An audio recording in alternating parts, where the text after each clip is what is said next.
Welcome to Just Think About It with Nadine and Ben. Before we start our conversation, we have two key requests. First, if you're enjoying our podcast, please subscribe via Apple, Spotify, YouTube, or your platform of choice. And second, we appreciate any kind notes as we get started and letting your friends know where to find us. Today, we're so excited to delve into a topic that affects an increasing number of people on this planet, Alzheimer's. From a personal, societal, and economic standpoint, we need to be on top of fighting the condition and also champion the successes of our understanding the biology and pathology of the disease and the ecosystem needed to support those affected. We're going to go deep with a leader in the field and a good friend, Phyllis Ferrell. Phyllis is the Chief Impact Officer of the Alzheimer's Moonshot with Startup Health Now, supported by the Alzheimer's Drug Discovery Foundation and Gates Ventures. She's uniting a collaborative of the leading founders, funders, academics, patient advocates, and industry executives towards the mission. For almost 3 decades, Phyllis worked with Eli Lilly, first on the commercial side, and then for nearly 15 years, leading late-stage drug development and diagnostic development of Alzheimer's disease. Midway in that journey, she took a sabbatical and attended Stanford Business School, which is where we became fast friends. Welcome, Phyllis. Thanks, Nadine. And hey, Ben, we're just going to throw you right into our friend group now. You can be an honorary friend, long-term friend. So, Phyllis, I really wanted to kick off. Obviously, this has been a personal topic for you, not just a professional one. Same thing for me, and affects so many people. But before we delve deep, can you just talk us through what is the definition of Alzheimer's? You know, Nadine, it's such a great question because this is an immature therapeutic area. And as a result, we're kind of sloppy with our language. And that sloppiness in our language actually hurts drug development, it hurts care, and it certainly helps people's understanding of what it is they're dealing with brain health. So I think where I would like to start in the definition is what you and I think of when someone says Alzheimer's disease. Okay. What we probably think of mentally is actually dementia.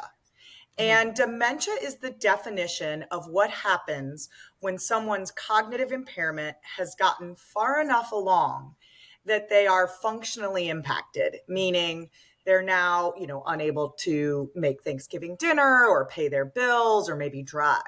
So we often have this mental model that's very, very late. An older woman, say in her 80s or 90s, in a nursing home. That's really dementia. Those are the symptoms of cognitive impairment and actually very, very late stage.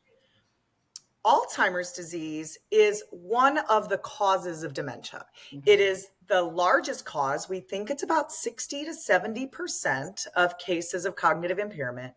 And what it means is that you have 2 hallmark pathologies in your brain. One is amyloid plaque, and the other are tau tangles, which are intracellular. So basically, we kind of use those words interchangeably. I use the example of, if you sneeze, someone says, "Do you want a Kleenex?"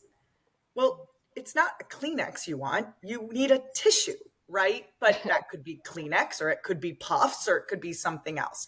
And so it's really important that we kind of clean up our language a little bit. So dementia is the symptom around cognitive impairment where it gets very, very late. And there's multiple different kinds of things that cause those symptoms. Alzheimer's disease is one of them. It just happens to be the one that's probably the most predominant. And what is the difference between Alzheimer's and Parkinson's, just so we can... Sure. Okay. Yeah. So Parkinson's is a movement disorder. Both of them are what we would call neurodegenerative diseases, meaning they deal with proteins misfolding in the brain. But there is a form of dementia that can come from Parkinson's. It's called Parkinson's dementia. But there's also vascular dementia and frontal temporal dementia and Lewy body dementia, as well as Alzheimer's disease. But Parkinson's is what they call a movement disorder, but it is a neurodegenerative disorder as well. Okay.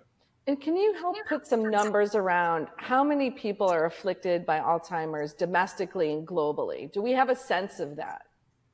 Yeah, we sure do. And here's the thing, Nadine, we have done so many things wonderfully around mortality and morbidity of other diseases that the Alzheimer's numbers and dementia numbers are skyrocketing Right. because the number one cause of Alzheimer's disease, the number one risk factor is actually age. So what we know right now is that there are about, well, in 1950, which doesn't sound like that long ago, there were 2.5 billion people in our world. And the average age, life expectancy was 45, which is kind of hard to believe. I can't. In 2050, that number is 8 billion, and expected people will be living to be 75. And that's on average across the world. Right. So what you're looking at is you're looking at a 65-year-old population that in 2020 was just about 750 million people. In 2050, it's 1.6 billion people. So you just see this massive surge as we are starting to manage things like cancer and heart disease and diabetes and things that otherwise would have killed us at much younger ages. We're now living longer, healthier, happier lives. And so brain health becomes something that all of a sudden people are focusing on. In the United States, this is a really big deal because the number of people that expected in the United States is 14 million people with Alzheimer's disease. And that it is of the top 10 causes of death in the United States, it is the only one that doesn't have, until very recently, a cure or something that slows down the disease. So it's such a great fear for people, but we've just made a ton of progress on other diseases, which leaves us to this one to say, okay, now we're living older and we're living longer. We're going to be older. We want to make sure that those years are truly golden years. And I think, one of the conversations we had before today was on demographics and the related trends playing a role in the importance of understanding and fighting the disease. Before we head into the research and what people can do about it and maybe investment opportunities, maybe we can start with a global view and the aging of the population around the world, whether you're looking at politically or economically, societally. What are the key trends that you're seeing and the things that you're seeing kind of come down the pike that you're focused on? Absolutely. I mean, if you think about it, Japan is the first super aging society, right? You now have a situation there where they do not have enough caregivers because they have more older people than they do younger people. Of course, that's impacted by dropping birth rates, et cetera. China is going to have a massive problem because of their one-child policy. So if you think about it, for a long time, we had kind of a pyramid with the way our social security systems, took place. We had more young people supporting fewer older people. Well, as this super aging society kind of marches its way across the globe, it's flipping the demographics in all countries. And so you're now seeing not just an impact on healthcare budgets, but how are you going to keep a social security system alive? How are you going to make sure your GDP continues to grow and thrive? How are you going to make sure that your financial systems are all stable? And we see it politically. You see the gray vote. I mean, who hasn't heard about pensioners impacting, the elections in the UK, right? And pickleball taking over tennis courts. Right? Starting with Brexit. And we have it here in the United States. So we see it in what we call the gray vote. Yes.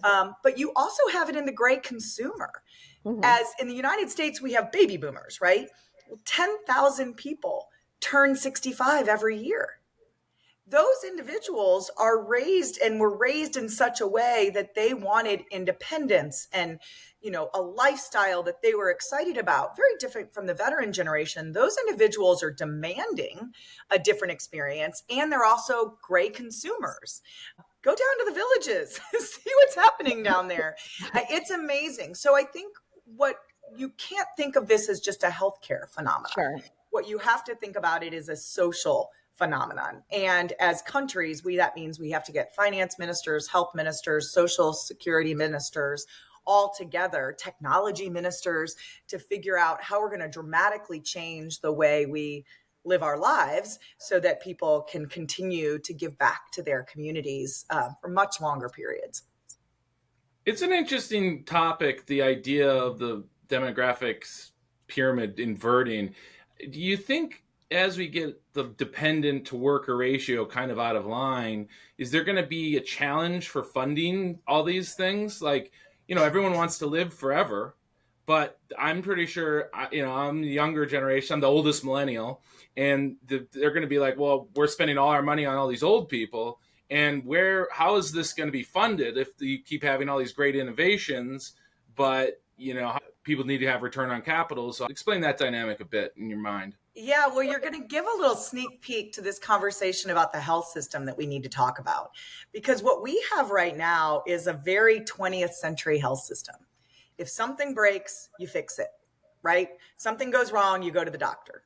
What we really need with people living this long is something that says, let's predict and prevent.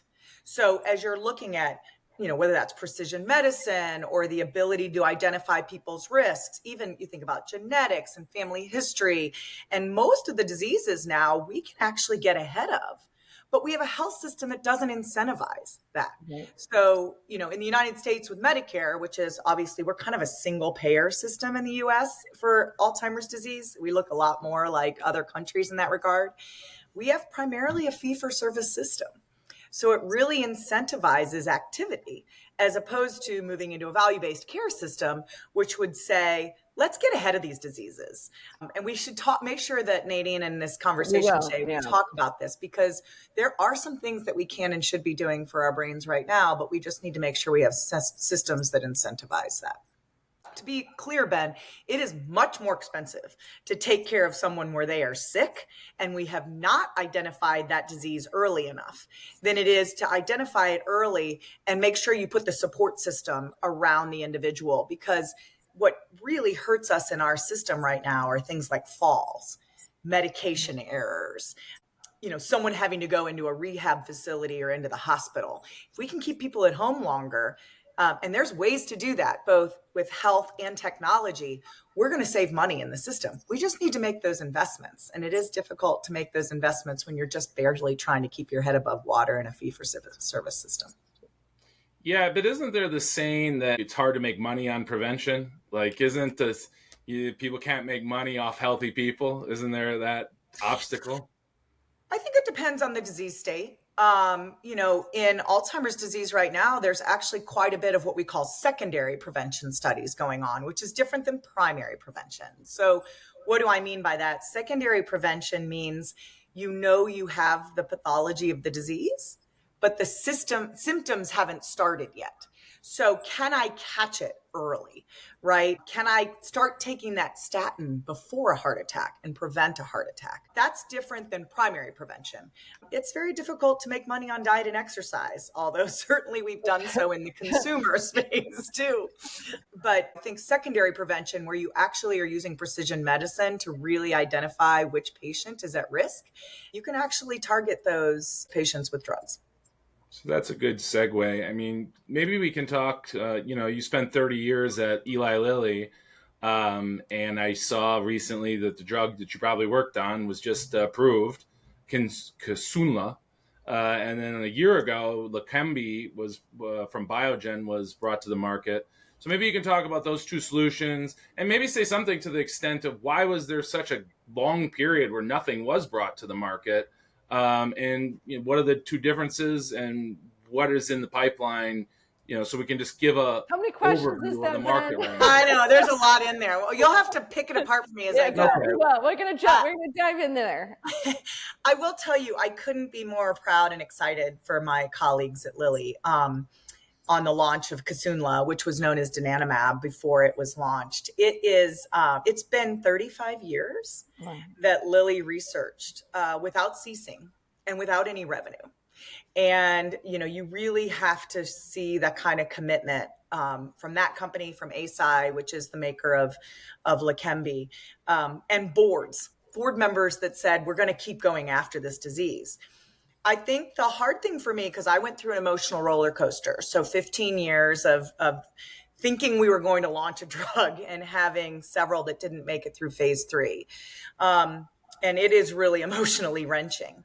But the problem is most of that was covered in headlines whether that be media headlines or 140 characters in Twitter. So it was failure, failure, failure, failure. And one of the things you know as a scientist is a negative study is not a failure.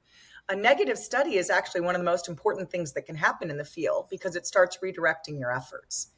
And the biggest thing that we learned about Alzheimer's disease, and it's why Nadine's first question about what is Alzheimer's was so important, is we were studying people who didn't have the disease.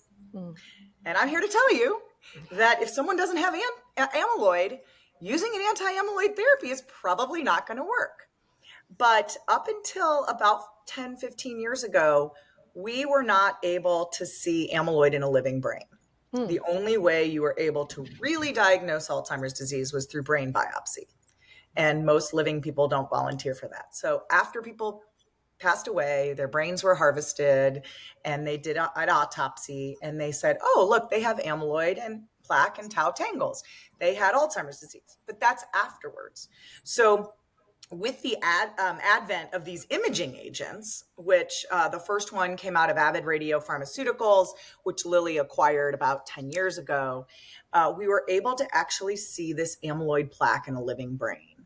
And what we learned was amyloid actually starts 10 to 20 years before symptoms. Wow. So let's pause for that for a minute. Yeah, what that means is we've been treating this. Break it down. There's plaque and tangles. So the plaque shows up way earlier, and one of the, and what is that doing to the brain? What is that doing to somebody? And when does it like kick on that you got a problem versus it just starting off? Yeah. So let's talk about amyloid for a little bit. I'm not a scientist in a traditional sense of the word.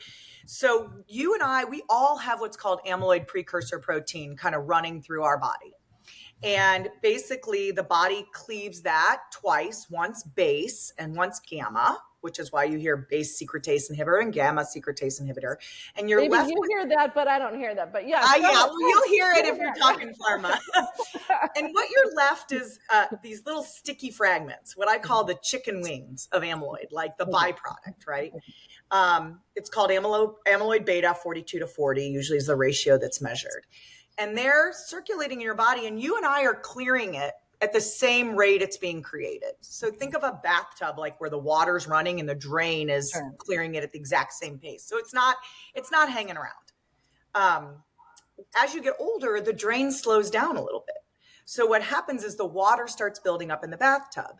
This sticky plaque binds in a monomer to an oligomer, which is just multiple of them together. And then they get into these kind of clumps of plaque that sticks to your brain.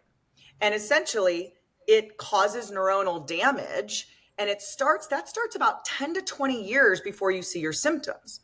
Well, where that amyloid lays down, now the tau tangles can happen, which are these tangles of proteins that are actually intracellular, which is where the neurons or the synapses get destroyed.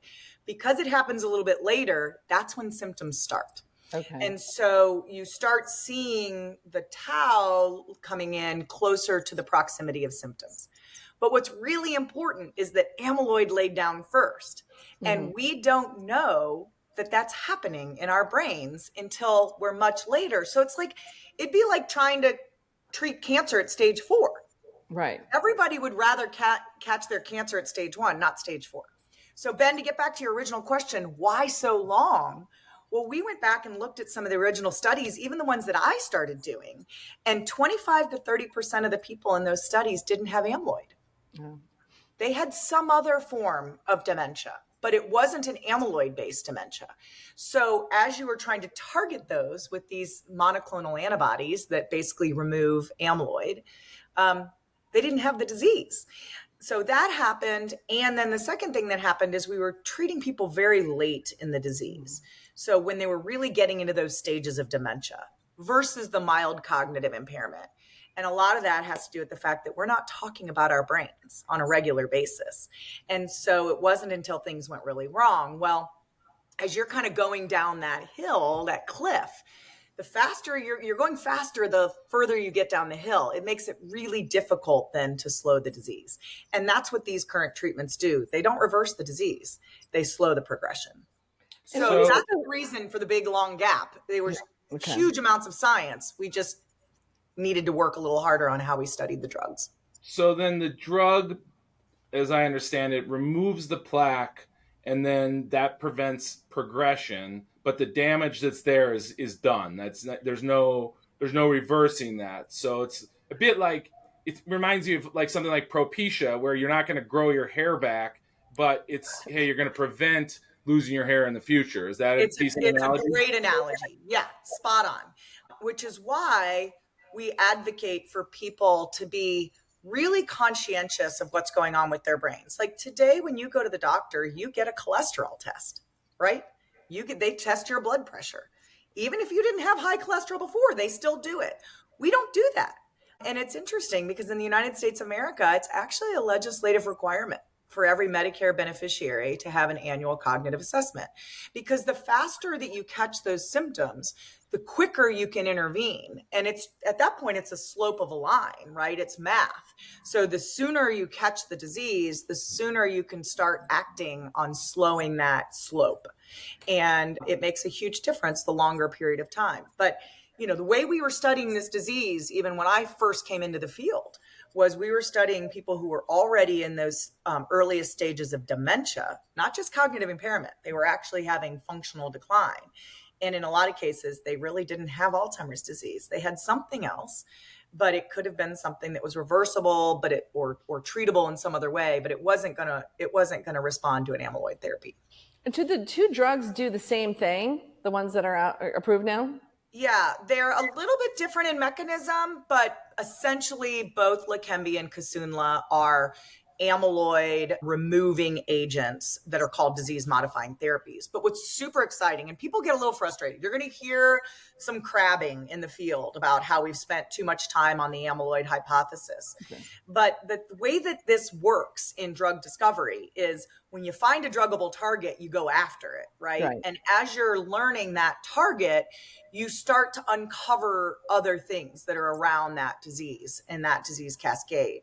And so what's really cool, especially now that we're seeing some success in the amyloid, I went back and read the Cummings report, which is a pipeline report that gets put out every year by the Alzheimer's Association. Right now, as of January of this year, we have 127 drugs in 164 clinical trials. 3/4 of those are disease modifying therapies, meaning something that they think they're going to go in and fix kind of underlying disease, not just a symptomatic treatment. 1/4 of those are in phase 3. Wow. That's unheard of. Now, these are really long studies and they're expensive, but to have that many through to phase 3, and of those that are in phase 3, only 20% are targeting amyloid. So 80% of the phase 3 studies that are out there right now are targeting a different mechanism, which is great because we're not going to just have one silver bullet. Okay. These are great first drugs, but they are not the end all be all. So how do we put some numbers around it then, since we're kind of a markets-based podcast? I know the pricing. Maybe you could talk about the pricing, how many people there are, and then what you think the adoption will be. Those guys have a 1-year head start. Will it be? Why would someone prescribe one or the other? Maybe. Yeah. So interestingly, those two molecules are less fighting against each other, and they're more fighting against the inertia in the field of people not doing anything, right? So I've already just told you, you got to be diagnosed early and you got to be diagnosed accurately.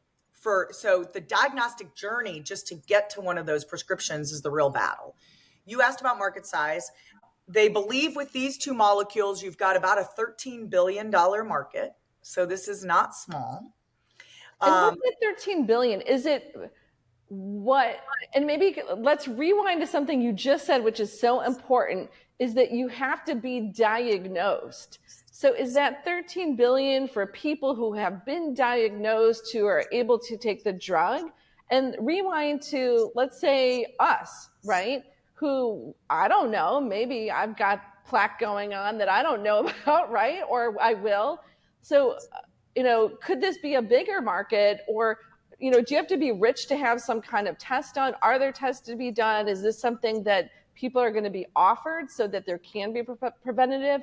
Or, walk us back to that pre-number to say, what does it include? What does it exclude? And then, realistically, how would someone even know until it's too late? Sure. Well, let me be really specific about the $13 billion number. That's a 2030 number, right? Okay. So that means a drug's already in phase 3 right now or close to the end of it. So you're really just talking about a couple of these amyloid drugs in that number. Those are individuals that we would believe had cognitive impairment today and can get through the diagnostic journey. Okay. Now, you've hit on the next issue, which is the diagnostic journey is catastrophic right now. What is it? So if it all goes well, what would happen is you would be, let's say, 65 years old. Let's make it simple and say it's a Medicare population. Okay. So you would be with your doctor. Your doctor would do a cognitive assessment. Your primary care physician would do a cognitive assessment. Right now, that happens about 4% of the time in the US, even though it's a required part of the annual wellness visit. They would use a standardized test that's sensitive for cognitive impairment.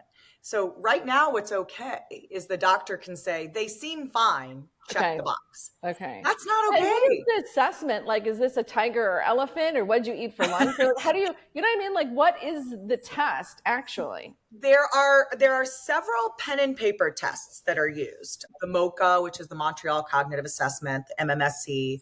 There's a mini cog, but it's not very sensitive that primary care use. But what's really exciting is the tech that's coming out right now. They have these digital cognitive assessments that basically can improve the detection. So for example, you might now draw the clock with an Apple Pen versus with a pen on a piece of paper. And so as a result, that data stream that's coming in around big data is picking up massive more information and definitely more sensitive. So but is it like the test is so basic that, so let's say you take somebody who most of their life was super sharp, right? Like, do you have to wait till they did grade so far to draw the clock right? Or is it, is it going to catch differences? Is it more of like a absolute level? What is the test like? Right. So there's different tests. And what you're asking is the question of sensitivity. Yeah. How sensitive is the test? And so there's varying degrees, but the tests that are used now, because we had to use them for clinical trials, are very sensitive actually for mild cognitive impairment. Now, they are best when used in the same patient over time. Sure. Your best measurement is comparing yourself to yourself. Right. But because we aren't doing that regularly in clinical practice right there now, there are these normative databases, right, where they've compiled, oodles and oodles of data, and they can compare you across your kind of common demographic patient. Okay. But, the ideal, and actually what I think is going to happen is we're going to start seeing these tests in the consumer space. Right. That's what I said. I wanted to be taking this every month just to know, if I could do it online, to know, like, am I decreasing my alertness or something? There's some regulatory challenges because what's needed for a diagnostic device that's billable with a CPT code is different than what you use at home. But most of the cognitive assessment companies are now creating these consumer tools. And, I would love to see a Noom like app, right? That had a brain health coach, and you took the test once a quarter, and it kind of gave you your results, and it did coaching for you on things that were around your brain health. And, there's also a lot of these wearables that are able to pick up the data very sensitively. That could be everything from keystrokes to speech to gait and, GPS, things like that would send you a flag and say, something's changed. Maybe you should go see your doctor. And it may be something as simple as you're sleeping poorly because you're under a, extreme amount of stress or something, but something that just makes it a little bit more normal. So that's the first step, is what we call early detection of symptoms. Once your symptoms have been detected, then we have to understand, why are they there? And here's what's interesting. There are a lot of reversible causes for cognitive impairment. Geriatric depression looks a lot like Alzheimer's disease. Okay. And there are really good treatments for depression. B12, is if you have a B12 deficiency, that can look that way. There are a lot of medications that can actually cause some cognitive impairment. I mentioned sleep, stress, all of these kinds of things. So you want to make sure none of those reversible causes are going on. Right. And then if those aren't the answer, then it's time to find out, is this Alzheimer's disease? And now we have blood tests that are getting very close to the final stages of the regulatory process. They can be ordered by a doctor today, but they don't have the full FDA clearance yet. And those blood tests. What are they? Like, if someone's listening and they want to get that done, can they get it done or not yet? Yeah, there's a couple available right now. The one that's most easily available is called Procivity AD by a company called C2N Diagnostics. Your doctor has to order it. And then you would basically, the doctor draws the blood and they have to ship it to the lab in St. Louis, and then you'd get your results back. And it comes back with kind of a predictive score. Okay. How likely is it that you have Alzheimer's disease or you have amyloid pathology associated with Alzheimer's disease? There's two ways that are very definitive today. Mm-hmm. One are those PET scans that I mentioned, which you can get today. They're expensive. You gotta, it's a PET scan, right? So you gotta go get the PET scan. And then there's also a way to measure it in the cerebral spinal fluid, which is basically a terrible. So who orders that? Why would they order that? Like, I'm just gonna get some cerebral spinal fluid. I like to say, the only person that rolled off your tongue, but I'm like, okay. The only person that wants a needle stuck in their back is, a woman in labor, right? That's right. But it's actually not a horrible procedure, and they are done quite frequently in research institutions. They're not done very frequently in traditional clinical practice. Okay. But the good news is the science is moving super, super, super rapidly. But you would only do these tests if you were cognitively impaired. There may be a day, Ben, you asked me about, the predict and prevent. And so there are secondary prevention studies that you could go find out, do you have the plaque before you have symptoms? But right now we don't have any therapies that are approved for doing that. So that's really only in a research setting. But today it's really important. I've had too many people tell me that, I've had doctors tell me they were sure someone had Alzheimer's disease, and that person was about ready to sell down all their assets and, basically shut down their job and their careers and their, will and everything, only to find out they had something else that was reversible. So, we've really got to clean up the language a little bit here and clean up our practices so that people really get an early and accurate diagnosis. And now it matters because you can't get either of the drugs that are approved without those two things. You have to be cognitively impaired and you have to have amyloid.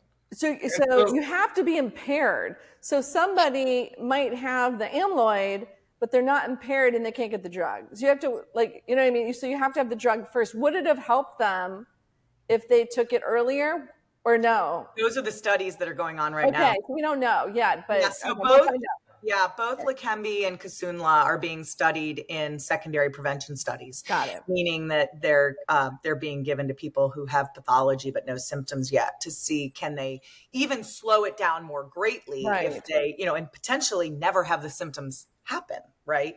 But those studies aren't completed yet. They're very long. So basically the idea here is to grow the market by allowing people to diagnose it faster, earlier, educational, and then just getting the system where these drugs can be approved for that earlier prevention. Because it sounds like the prevention part of these drugs, since it's not a cure, is where the real benefit is, right? So, well, it depends. A 30% slowing is a pretty big deal, right? So you think about this disease could take 7 or 8 years. If you can get, a third of that back, or extend it, that means you're now going to a kid's wedding or a grandchild's wedding or a graduation, or you're holding a grandchild. Like, these could be pretty significant numbers at a 30% slowing, even with someone who's cognitively impaired today. And the goal is for people to have that cognitive life, what we want your brain span to be as long as your lifespan. So there's a lot of opportunity today. And, I kind of bristle at grow the market because these are people that are at home right now. They're cognitively impaired. They're scared. There's so much stigma. They haven't told their family about it. They haven't talked to their doctor about what they're worried about. They're going to wait until there's a massive problem right? A fall, a medication error, something, a car crash, something like that. And at that point, they're probably too far along to benefit from the current drugs. So I bristle a little at Grow the Market. I know why you're saying that, because that's what this this podcast listens to, like sales numbers. But I'm here to say you're not growing the market. That market exists today. It's just hidden in people's kitchens, or they're talking to their pastors or their book club about it. They're not talking to their doctors about their brain health. And there's so much we can do for people today.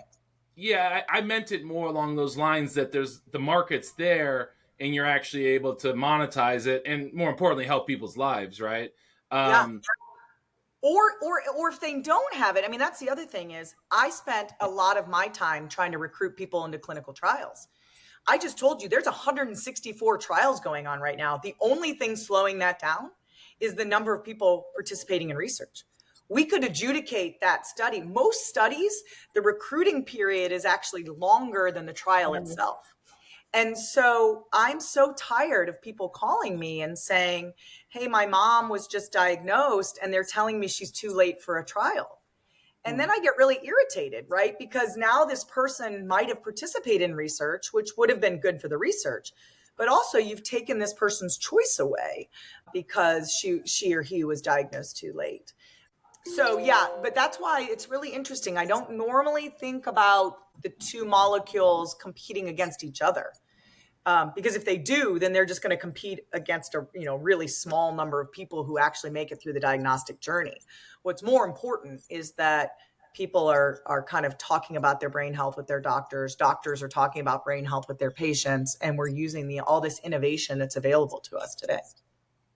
And just one last thing on this, the delivery mechanism. I was reading a broker report about it, and it sounds like the Lilly one seems a little more user-friendly, once a month versus twice a week. Is that kind of the selling point?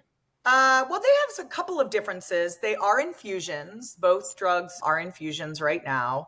And it's interesting. People used to say, oh, infusions are awful. I'm here to tell you, people love their infusion nurses, especially when they're fighting this disease. And what is an infusion? Is it like a shot? Is it your time? And no, you sit. Yeah, no, you sit in a medical chair. Okay. It's about an hour appointment, start to finish, and so they tap a vein, and you get an infusion. You asked about the differences. So yes, Leqembi is twice a month, and Kisunla is once a month. The other big difference is Kisunla is treat clear. So you have to have additional PET scans to measure, is the amyloid gone? And once the amyloid's gone, you start the drug. You stop taking the drug. Where Leqembi did not study the drug that way. It doesn't have that same stopping rule. So and why is it? Is it because there's side effects? Is it because of the money, or because there's side effects, or like why? What is it that they're saying stop it? Because I would be worried. Okay, I have these amyloids. I take the drug. They're not there. I stop it, and then they come back. Right? I mean, yeah. Well, so amyloid accumulates very, very slowly. Remember, I mean, that's why it's 10 to 20 years before symptoms. So you can restart the drug if the amyloid builds back up, but it's quite slow. And really the reason between the two is it's just the way the drugs were studied.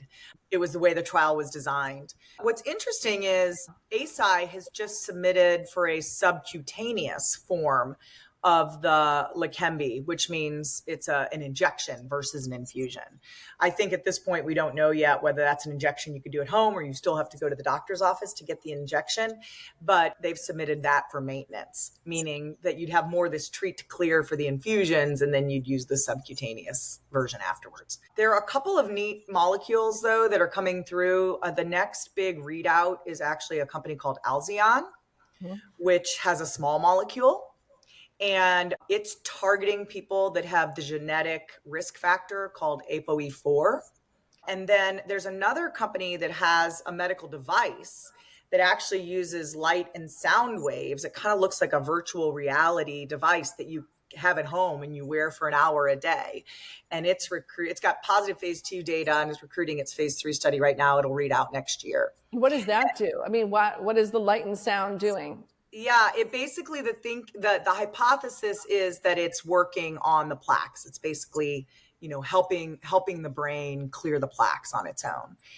And so, Parkinson's, Ben, you mentioned Parkinson's earlier. It's always used things like vasostimulation, those kinds of things. So that's a theory there. And then Novo Nordisk has put their GLP, semaglutide, directly into phase 3, and it reads out at the end of 2025. So we have a couple of big readouts with some new mechanisms as well. And those new mechanisms will be good because that means those aren't infusions, right? So if someone has a reason that they can't take an infusion or they can't get to an infusion center, there will be hopefully some other options, knock on wood. And maybe we can kind of shift then onto the health system. You talked about that and I mean, lots of people like to complain about the health system, but maybe you can speak to it through all your period of getting frustrated with why that has been a hurdle towards positive health outcomes for people and how it's complicated the drug discovery business. Yeah, I mean, it's definitely slowed down drug development and drug discovery, right? Because people weren't being diagnosed early enough to get referred to clinical trials. That's kind of how I got interested in this. So Nadine mentioned about 15 years ago, I was moved into the medical side of Lilly's business, leading the Alzheimer's team. And one of my first teammates came running over to me and said, Phyllis, we did it. We enrolled a clinical trial faster than it's ever been enrolled. I was like, great, tell me more. Now, remember, I came from a marketing background. And they said, it only took us 18 months to find 1,000 people in the US. Yeah. And I'm like, there's 5 million people with this disease. Yeah, you're like, why did it take us a one-page ad in the newspaper and found more people on a Sunday, right? You should have. So then I'm scratching my head going, what happened? So in the process of trying to figure out how to accelerate clinical trials, what I realized was we had this really broken health system underneath us, right? We had only 50% of people with Alzheimer's disease ever get diagnosed. Of those that are diagnosed, they're almost always diagnosed at the latest stages of the disease. And here, let me tell you the really crazy thing. Only 30% of the time in the United States of America does the doctor disclose the diagnosis to the patient. No, why? 30%. Well, there's a bunch of reasons under why. But at the end of the day, if people don't know they have this disease, sure, they having this conversation. So I got really energetic around this. The other thing that happened, Nadine referred to this, about 6 months after I took that job, my father was diagnosed with Alzheimer's disease. So I lived this diagnostic journey, which is just horrific for a family to go through. And I had every resource available to me, right? Sure. I mean, I had the key opinion leaders of the world available to me, and it was still hard. My dad was a retired Navy commander. He had Medicare and TRICARE for life, and it was still hard. My sister quit her job to help take care of my dad. I'm going, how are other families doing this? Yeah. So I got really involved with several multilaterals. So this comes back to your first question about global aging societies. And we were really, really successful with the World Health Organization, the United Nations, the OECD, the G7 and the G20, to basically make these multilateral agreements that put dementia on their agendas. But nothing was kind of getting off paper and into changing what actually happened for a patient. And so I was doing some research for a doctoral degree, and we came across Gavi and CEPI, which are two very, very large global health initiatives, but they were started by the World Economic Forum, which you guys have probably heard about. What's unique about the World Economic Forum is it's the one place where the public sector and the private sector can actually work together. So we lobbied the World Economic Forum, and they started their third global health initiative called the Davos Alzheimer's Collaborative. And I was really blessed that Lilly put me on loan as an executive to basically create this Davos Alzheimer's Collaborative. And that was, how do you now take these clinically ready innovations and put them into clinical practice and start the healthcare transformation? I didn't know this, but on average, it takes 17 to 20 years for a new innovation to make it into standard of care in health. Now, I'm here to tell you, I got this disease in my family. Yeah. Ain't no way I'm going to wait 17 to 20 years for innovations to make it into the clinical practice. So that's really what the Davos Alzheimer's Collaborative has done. It's been really successful, actually, to start essentially seed funding health transformation.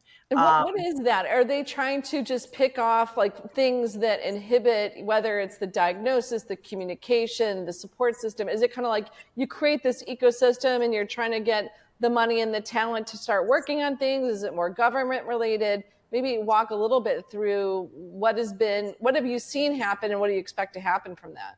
Yeah, I mean, this is what, in retail and consumer stuff, we talk about the last mile. Yeah. This is the last mile in healthcare. So you basically take clinically ready innovation and you seed fund it into a health system and help them make the change. Because what happens now is doctors are incentivized to work in the practice, not on the practice. And especially post-COVID, a lot of health systems are barely operating in the black if they're even there yet. So basically you're going in with technical assistance and clinically ready innovation and helping them implement. And then you're like watching that and then trying to make that, more broad-based, or what do you do with that? Yeah, it's a technique called implementation science, which basically is a robust way of capturing all the operational challenges, because it's death by 1,000 paper cuts. So then you're like, okay, some of these are policy changes. Maybe some of them are product design issues. Maybe some of them are education, medical education. So you basically uncover those and then you hand them off to the right group in the field to take it. But because we're doing it through the World Economic Forum, we can move so much faster. Like in 18 months, we had 19 programs live in 12 countries. And by the end of this year, we will have 41 programs live in 16 and are you seeing that in the US? Where is it, when is it more available to all the doctors and all the patients? How long does it take from their learning, this operational learning from operational science in all these countries to say, okay, well, here's what you need in the US. And then, because a lot of people internationally, so I don't want to just focus on the US, but it gets to impact their lives. How long does it take before it impacts their lives? Well, the US is really a unique health system because we're vertically integrated. So we're terribly and wonderfully fragmented. So what does that mean? Your healthcare is based on where you sit.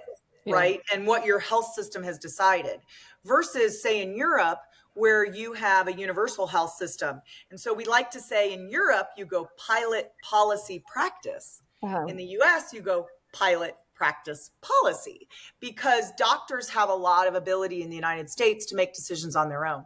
So there are people in the US today who can do exactly what we're talking about. There's nothing that's stopping them. So basically what we're trying to do in the US is just make it more widely available. Right. So it's not just, rich, white, educated people who get all the care, right? We make sure that it's more systemically implemented. The outside the United States is different. Japan is really leading. They're leaning in on this. It's just fantastic. I'm sure they have to, right? It's like they have to. Yeah, they have to. And they have a very unified health mentality. And they have doctors that still play a pretty significant role in making some of those policy decisions.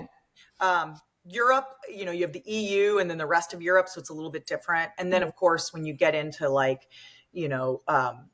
the global South, things get a little bit crazy. But what's interesting is I like to say for Alzheimer's disease, we're all developing nations, because I had a program in Brazil that just ran circles around the program in the US.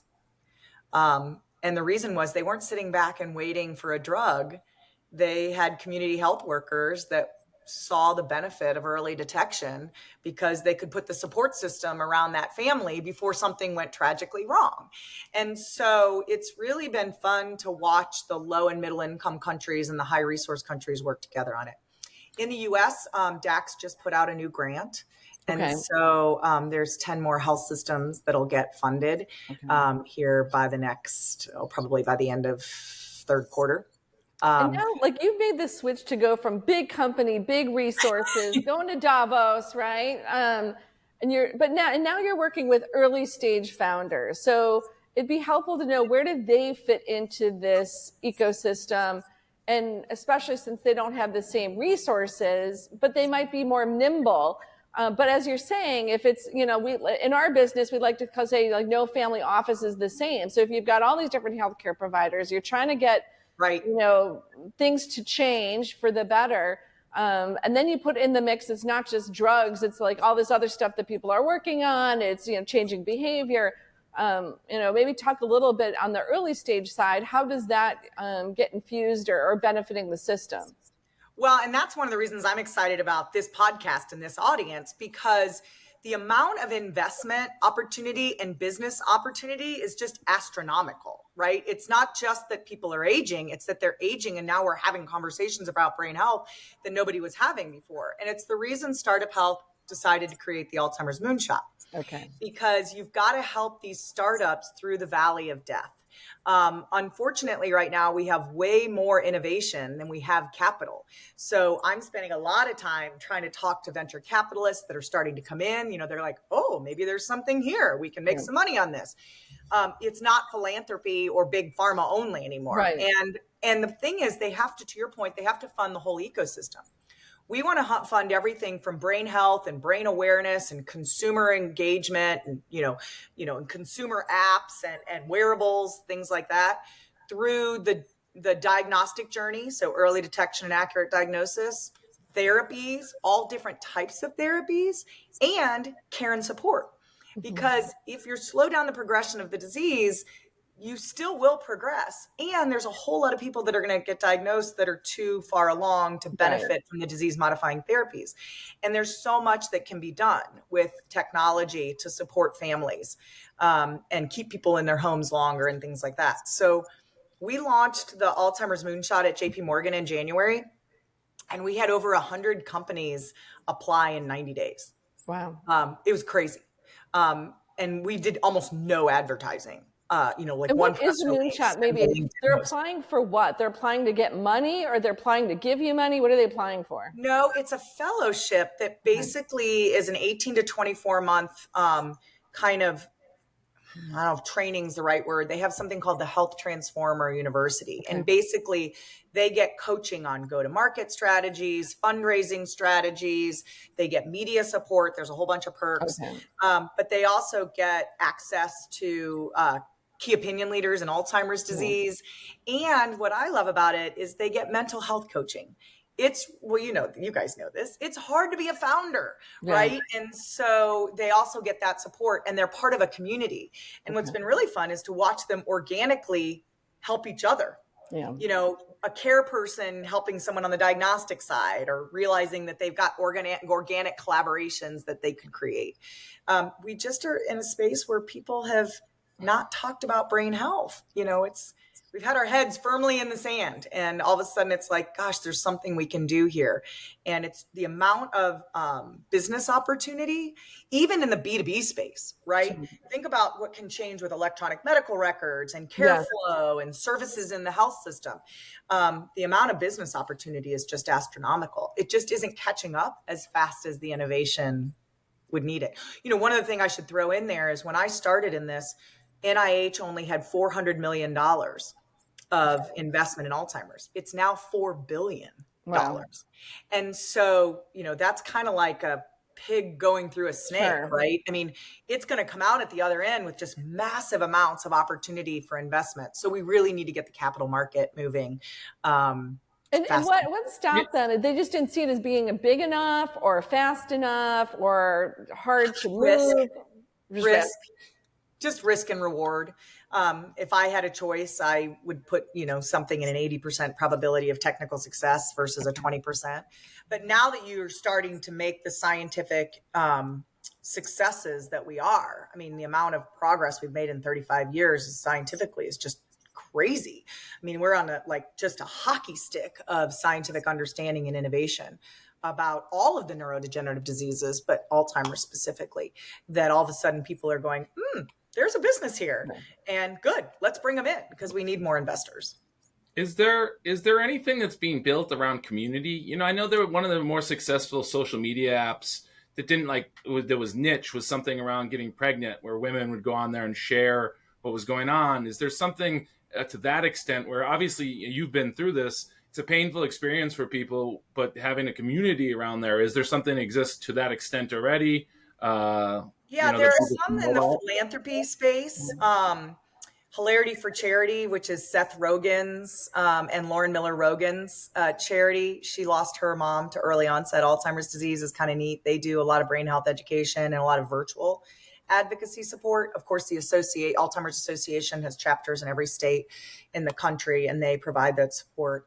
What I'm excited about when I see the innovation are these apps and things that make it easier to care for aging parents, which, by the way, is not necessarily Alzheimer's specific, but of course, cognitive impairment makes it more difficult. But right, I was living in one state, my sister was living in another state. My mom's coming and going before. We've got medical records we've got to deal with. Like, this is crazy. This is tech. We can enable this with tech. Why is this so difficult? We're not the only family that's been through it. And so you're starting to see a lot of people come into the caregiver space who have lived through something pretty difficult and have said, there's got to be a better way. There aren't a lot of funding sources for those innovations, unfortunately. And so we need more of them, because there's going to be more of us that are living in these sandwich generations who are taking care of kids and taking care of aging parents. And it especially impacts communities of color. Alzheimer's disease is 2 times more likely in African Americans and 1.5 more times more likely in Latinos. And so you can imagine there, where someone's working multiple jobs or a single mom, how incredibly difficult this would be. Yeah. And, as people go through that process that you've gone through, I mean, is it really more akin to like pancreatic cancer where it's too late? What about as we get the educational part of this, like what can people do where, just resources of, hey, this is what you should do to prevent it. These are the places you can go. Because I think there's a general, myself included, this has been great learning about this as getting ready to interview you. But I think a lot of people don't know exactly what to do. And I just think that, Right. guiding people in the right directions where they can get information and learn how to do this would be quite useful. Is there, Yeah, I think it depends on where you are, right? But I think if you have a loved one or you yourself are concerned, the best place to go that's easiest right now is to actually go to the Alzheimer's Association. They have a 24/7 care line. They will provide support. There's lots of other places to go. Being Patient is a wonderful resource if you want to read about the science.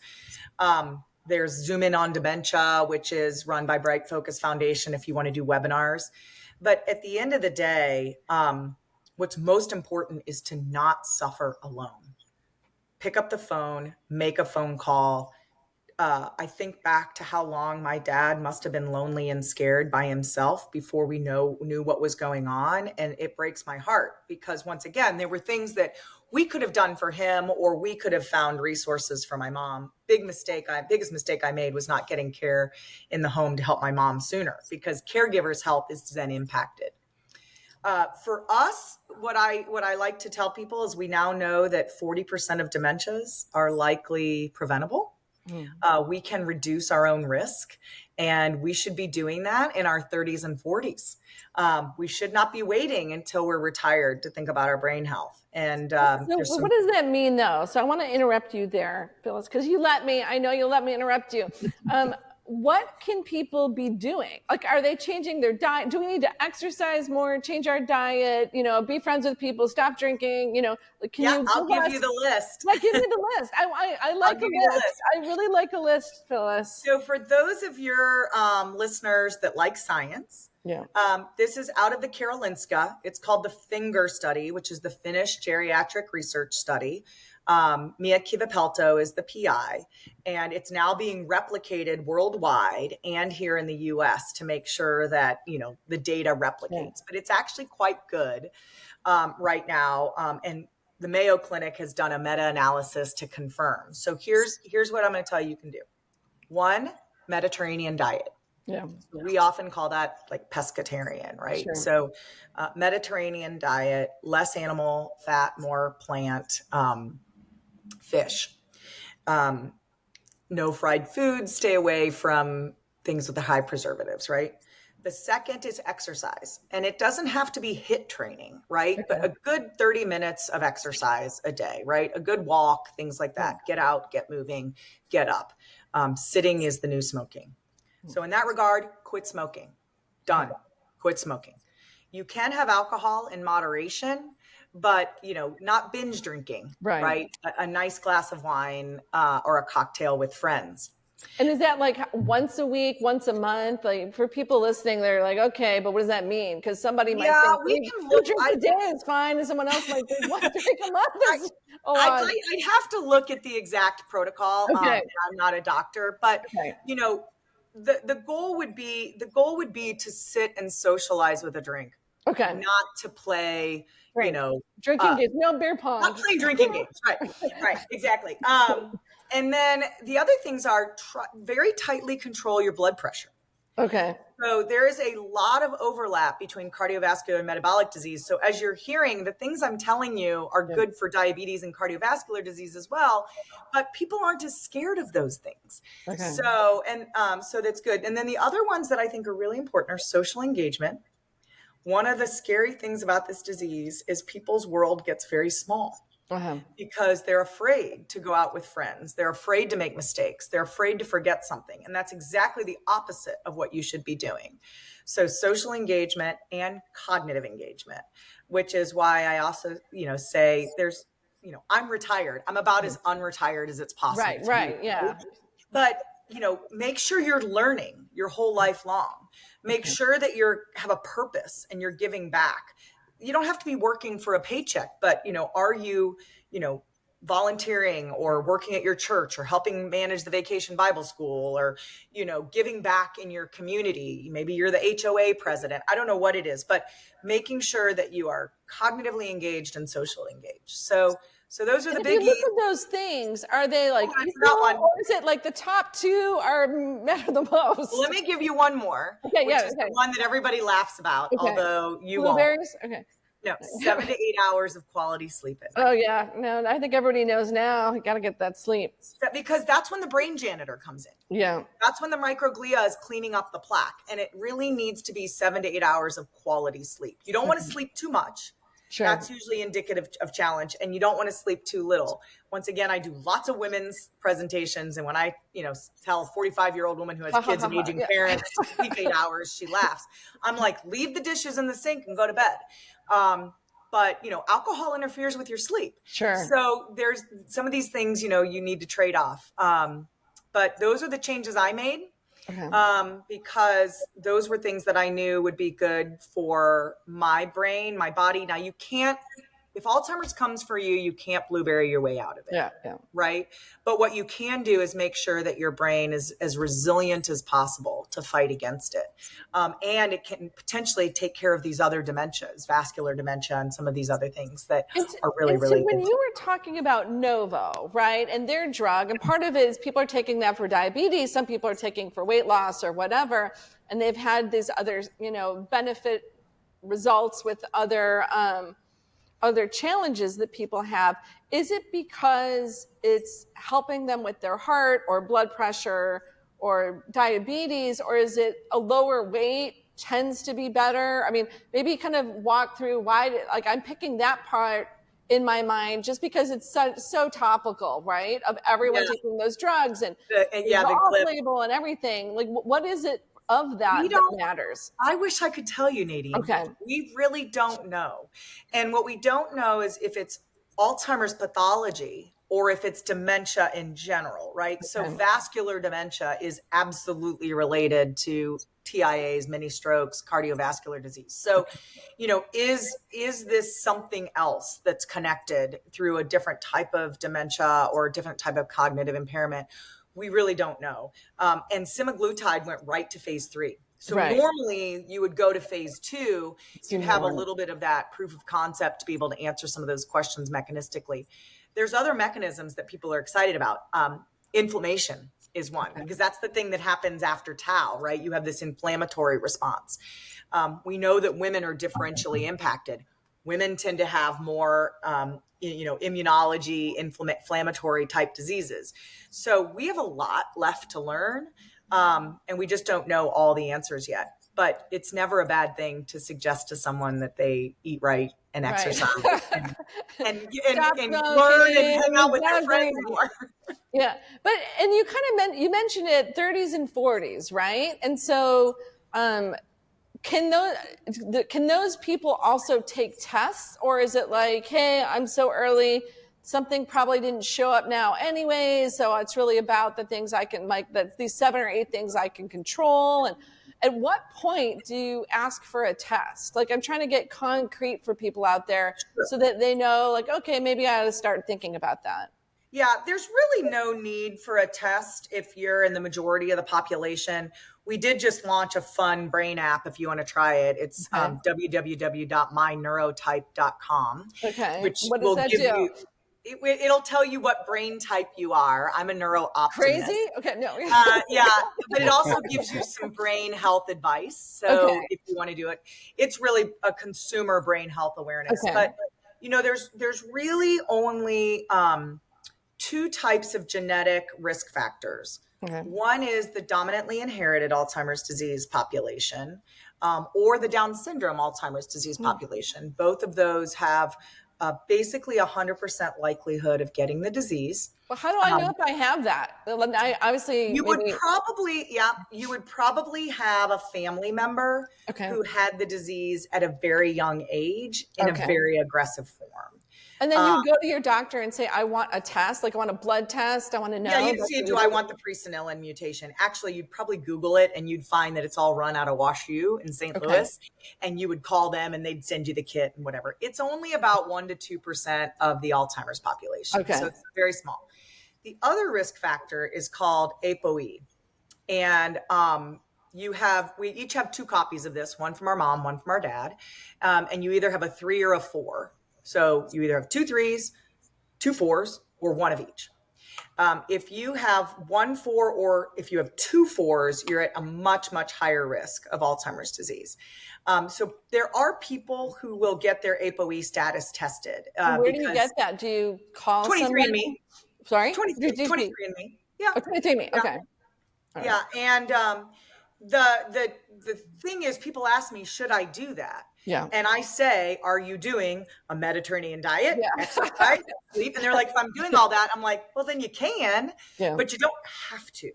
The tricky part with genetic testing versus pathology testing is you're actually making a decision for your family. Right. And your kids. So you need to really think long and hard about it. It may absolutely be something you want to do, and it may be something your kids and your family want you to do. But as soon as you start to get into genetic testing, you're not just making a decision for yourself. So it's just a really important conversation to have. But for the most part, until you start, I think everybody at age 50 and above should have an annual cognitive assessment. It doesn't happen. And you ask that from your GP, or who are you asking that from? Yeah, your primary care physician, who's probably going to look at you cross-eyed. There's a really good test out there that's done by a not-for-profit called Us Against Alzheimer's that's called Brain Guide. So you can go to www.mybrainguide.org and you can actually do or what is it? Brain Guide. BRAINGUIDE. Brain Guide. My Brain Guide. And you can actually do your own test, or you can do a test for a family member. And it has lots of resources in there, brain health resources, but also resources. How do I talk to my doctor about this? It uses a non-clinical grade quality diagnostic tool. As I mentioned, there's different regulatory processes. So it uses something called the 88. So you can do your own assessment and then decide, do I want to talk to my doctor about this? The most important thing is that we're talking about brain health, and that we're talking about it a lot younger, and that we're starting to think about our brains like we do our hearts, because it's actually more important organ. Well, Phyllis, I know we could spend hours with you because I have spent hours with you, and I always want more. So thank you so much for sharing all of your wisdom and experience with us today. And please let our listeners know, where can they find you? I know you're a busy lady, so not like you can, field everybody, but if they want to hear more, like if you're speaking somewhere or want to understand what you're working on, because you're working on so many exciting things, what can they do? Yeah, so the best place to find me is on LinkedIn, Okay. or on X at Phil Ferrell, or on LinkedIn. Both of those places. I tend to do a little bit more activity on LinkedIn because I can share more, but I try to make sure that people know about key papers that are coming out scientifically, key presentations. I don't know when this is going to publish. This podcast is going to publish, but the big Alzheimer's conference is the last week of July in Philly, called the AAIC conference. So there hopefully will be a lot of news coming out of that. We're going to hit it before then. Perfect. Yeah. So then people, it'll be in the next day or two, but I think that'll be helpful. So then people get ready for the end of the month, and make sure you're following Phyllis to get the updates on what to be looking for. Yeah. Yeah. And it's really fun because as an independent advisor now, I can say and do what I want. Good to be an entrepreneur. Thank you so much. Yeah, it's such a pleasure to be with you both. And thanks for giving us a platform for this really important topic. Thanks for coming. It was great.